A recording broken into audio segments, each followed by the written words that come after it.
Well, we did it again. We set a new pricing record for the area.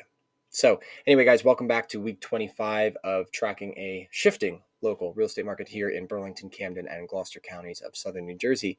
And yeah, I kind of came out and right and said it. We set another record, and it's the median list price. The past 4 weeks in a row, we've gone up $20,000 in median list price. That is astronomical in terms of the percentage of how much we've increased compared to some other weeks of this year. So we're at $345,000 right now for median list price for the 900,000 and below community in these areas. Just for some historical context, I scrolled back here all the way and took a look at January. We had in week 2 of January, this January, like 2023 January, not 2022, not 2021, 2023, was at 309,000. So from week 2 of January to now week 25 in June, 345. We've increased $35,000 in median list price. That's almost a 10% increase in the price of homes since the beginning of the year. We have had a 10% increase in the price of homes since the beginning of the year. That's incredible, actually. That's one of the biggest jumps I've seen as a realtor in my tenure here over the past 8.5 years working this market. That may be the single largest jump in a 6 month or 5.5 month period that I've ever seen. What happens because of that? What are the ramifications of that? Well, a couple things. One, if you got pre-approved 6 months ago, you probably can't afford that same approval anymore. Or you can still qualify for that same amount, but the homes that you were looking at all just got out of your price point. So the question I begin to ask people is, how many times are you going to be willing to let that happen before you decide to kind of get in and start yourself? Now, again, we talk all the times that this is not necessarily a market for the looky-loos. This is a market for I need to move. New additions to the family, people leaving the family, leaving for school, death, unfortunately, sometimes. New job, loss of job, right? We have these things in our life that force us to move. But sometimes those things have come and gone, and you're still sitting there waiting to make your move because of maybe an uncertainty about the market, a fear from watching too much news, unfortunately, especially the national correspondents, when you're seeing kind of the aggregate picture and they don't hyper localize like we try and do here on this. That's a lot of the big reason. Now, one of the other things that's making me a little concerned about this, and as we talk, we kind of know why the prices are going up, right? There's a lot of people who want to buy the homes. There's not as many of those homes, and the prices are going up. That part I don't think is all that crazy. What we were hoping was that inflation would slow down and the interest rates would come back down, but strap in. Like, they're not coming back down anytime soon. Inflation, we hear, is going to stay kind of sticky around the rate that it is, slightly higher than where we'd like it to be, but because of how much money got printed, it's kind of hard not to.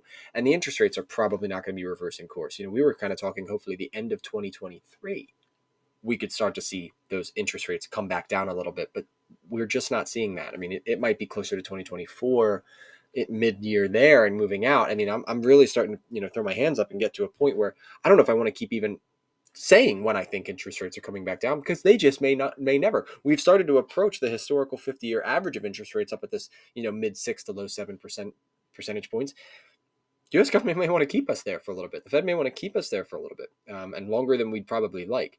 So that part is not great. But what we'd like to see, if you are a buyer who's waiting on the sideline, who wants to enter the market, and you're saying, well, what is going to finally start to curb or slow down this big price increase that's happening?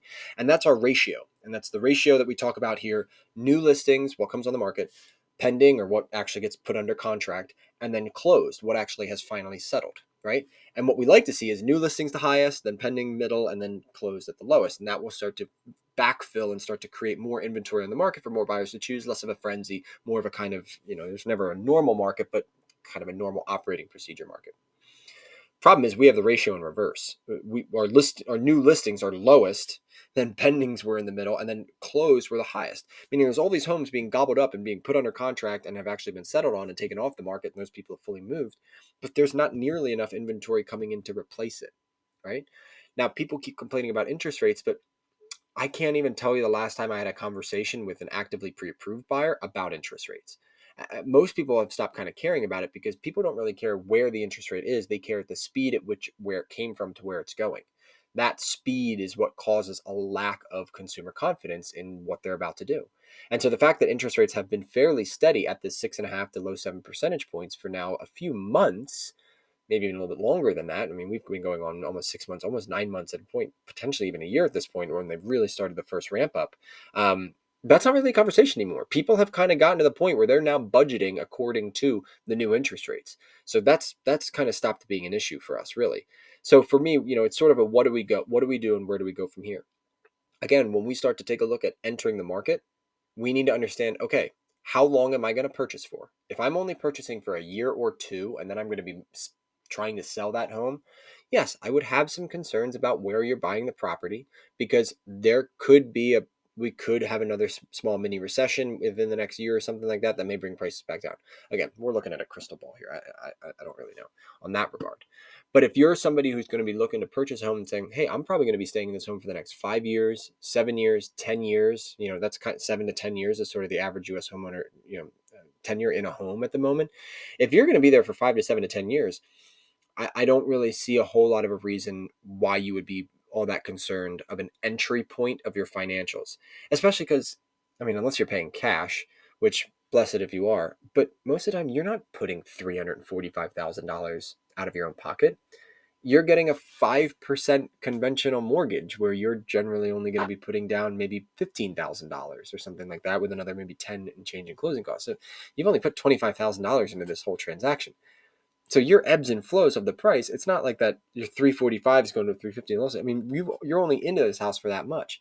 And then when you go to sell it, of course, you have to have a fair listing value and things. But the other thing too with all this is that you can improve your asset while you live there. I mean, that's what me and my fiance have been doing in our home. Is as soon as we got in here about 7 months ago, we immediately tried to start making some improvements and upgrades to the property.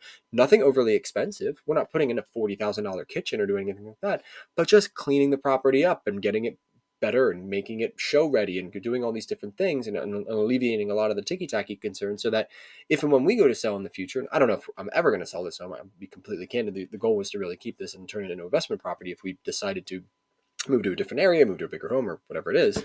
But we're not going to be selling. So we didn't really care that much about our entry point of where the purchase price was. Of course we cared, but if we went 10,000 over asking, I've already gained 20,000 ish in equity in my property since then, just from where median list price has gone. So, that concern has been alleviated almost immediately as soon as I've gotten in here. And if I did need to pull a little bit of money out because we ended up putting a little bit of a bigger down payment on the house, when interest rates do come back down, whether it's in 6 months or 18 months or 2 years, we'll refinance. If we want to pull a little bit of cash out to level our reserves, we can do that at that point. So where we sit today, I would hate to see anybody who is interested and truly is motivated that wants to buy, and they're sitting here looking at list prices only and just saying, I want them to come back down, and you're just kind of closing your eyes and your ears to what else is going on. You're going to really miss out, and you're going to cost yourself some money down the road. You're going to cost yourself some equity, and you're probably in a living situation that's not as ideal as what you'd like it to be, and you can really start that next chapter. So that's going to do it for us this week, guys. Next week is week 26, where we can really start to take a look at sort of the halfway point of the year, where we've come from, where we're going.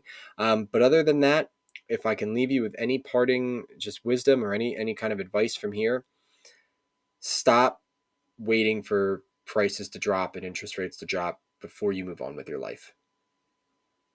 That's it. Have a nice day, everybody. Bye, bye, bye.